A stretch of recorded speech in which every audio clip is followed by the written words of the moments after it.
দেশে তেলের কোনো ঘাটতি নেই, কিন্তু গুজবের কারণে হঠাৎ চাহিদা বেড়ে গেছে। অতিরিক্ত চাহিদার তেল ডিপো থেকে দেওয়া হচ্ছে না, তাই এমন পরিস্থিতি তৈরি হয়েছে। তেলের এমন পরিস্থিতির জন্য সরকারের অব্যবস্থাপনাকে দায়ী করছেন পাম্প মালিকরা। তেল তো পৌঁছানোর কথা ভোক্তাদের সরকারের, তো সরকার তো নিজে তেল বুঝতে পারবে না। ডিপোতে কি হাজার হাজার গাড়ি যাবে?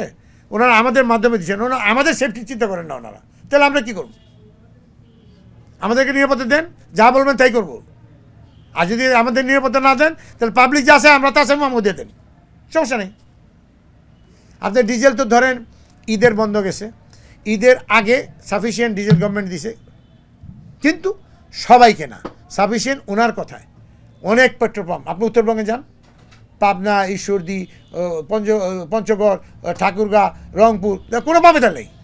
তো যখন পাবলিক দেখতেছে একটার পর একটা পাম্প বন্ধ, তাহলে তার পেনিকটা আপনি আরও বাড়াই দিচ্ছেন।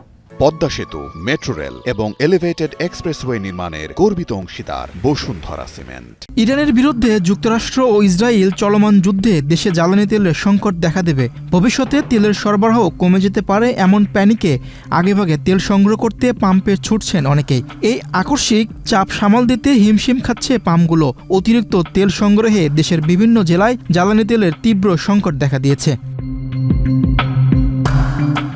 গুজবের কারণে অতিরিক্ত তেল না পেয়ে বিভিন্ন পেট্রোল পাম্পে কর্মীদের সঙ্গে হাতাহাতি মারামারি করছেন চালকরা। পাম্পের নিরাপত্তায় সরকারের কাছে সহযোগিতা চেয়েছিলেন মালিকরা, তবে পাম্প মালিকদের সহযোগিতায় এগিয়ে আসেনি সরকার। ফলে হামলা ভাঙচুরে শিকার হচ্ছে পাম্প, আক্রমণ শিকার হয়ে হাসপাতালে ভর্তি হচ্ছেন দায়িত্বরত কর্মীরা। যথেষ্ট মজুদ আছে, সরবরাহ স্বাভাবিক আছে। গভর্নমেন্ট তেল সরবরাহ কাকে করে? ভোক্তাদের কাছে করে, আমাদেরকে করে, আমাদের মাধ্যমে ভোক্তাদের কাছে করে। এখন আপনি ভোক্তাদেরকে বলে দিচ্ছেন তেল আছে, ভোক্তারা এসে বলতেছে আমার তেল দেন, বলছে চাহিদা মতো তেল আছে, চাহিদা মতো তেল নিতে পারবেন। সব মন্ত্রীরা বলতেছে চাহিদা মতো তেল নিতে পারবেন। ওদের চাহিদা কি? 5 লিটার থেকে 10 লিটার যদি চাহিদা হয়, সেটা আমার তো কিছু করার নাই। ওরা এসে 5-এর জায়গায় 10 চাইতেছে, আমি 10 লিটার না পারলেই তো আমার উপরে মার ধর। আমি ওই 10 চাইতেছি ডিপুর কাছে, ডিপু তো আমার 10 লিটার দিচ্ছে না, আমার 10-এর জায়গায় 5 না 2 দেয়, 3 দেয়, আমি কী করবো? এই যে গভর্নমেন্টের মিসম্যানেজমেন্ট, যা আপনি করবেন তাই আপনি বলবেন। গভর্নমেন্ট যদি বলে পর্যাপ্ত তেল মজুদ আছে, আপনাদের আতঙ্ক হইবার কিছু নাই। আপনারা পেট্রোল পাম্পে যেটুক নির্ধারণ করে দেবে সরকার, ওইটুক দিবেন। যদি ওইটুক তারা না দেয়, আমাদের কাছে কমপ্লেন করবেন, আমাদের ওয়েবসাইটে এরকম করে। পেট্রোল অকটেন নিতে এখনও ঘন্টার পর ঘন্টা ঢাকার সব পাম্পগুলোতে ভিড় করছেন চালকরা।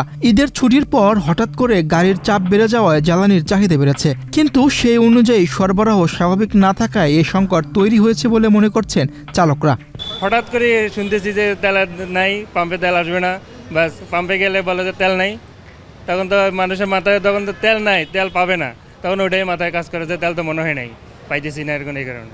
আমার তো মনে হয় পুরোপুরি সরকার দায়বদ্ধ। সরকার আমাদের বলছে যে 75 তেল আছে, আপনারা মাত্র বলুন ব্যবসায়ীরা বলছে, অথচ ব্যবসায়ীরা আমার বলছে যে 75 তেল নাই, মাত্র আমি 300 টাকা তেল নিলাম, পুরোপুরি তেল পাইও নাই। তো এর মজুদ নিশ্চয়ই নাই, যদি থাকতো তাহলে তো অবশ্যই আমাকে তেলটা দিত। এখন দায়বদ্ধ আমার তো মনে হয় সরকারের। সরকার আর ব্যবসায়ী দুজনের সাংঘর্ষিক, একজন এক কথা বলছে, আরেকজন আরেক কথা বলছে, আমরা মাঝখানে নিপীড়ন হচ্ছে আমার সাধারণ জনগণরা। দায়বদ্ধতা দুই সাইড থেকেই আছে। একটা হচ্ছে প্রথমত সাধারণ পাবলিক কিছু কিছু জায়গায় প্যানিক হয়ে তেল এক্সট্রা নিতেছে যেটা প্রয়োজন নাই। আরেকটা হচ্ছে কিছু কিছু জায়গায় ক্রাইসিস আছে, এটা আমার পার্সোনাল অপিনিয়ন থেকে বলতেছি। যেমন আমি সকাল থেকে 3টা পাম্পে যেয়ে আমি 2টা থেকে ফেরত চলে আসছি, আর অফিস আওয়ারের সময় আমি লেট হয়ে যাচ্ছিলো বিধায়। তো এখন এখানে আসলাম, অলমোস্ট আপনার 45 থেকে 50 মিনিট লাইনে দাঁড়ায়, দেখলেনই তো কতটুকু তেল দিল। বাস্তবতা বলছে তেলের ঘাটতি নেই, কিন্তু গুজবার আতঙ্কে তৈরি হয়েছে অস্থিরতা। অতিরিক্ত চাহিদার চাপে ব্যাহত হচ্ছে সরবরাহ ব্যবস্থা। তাই বিশেষজ্ঞদের পরামর্শ, গুজবে কান না দিয়ে সচেতন হন, অপ্রয়োজনীয় মজুদ থেকে বিরত থাকুন, তাহলেই ফিরবে স্বাভাবিক পরিস্থিতি। মীর হোসেন সরকার, বাংলাদেশ প্রতিদিন।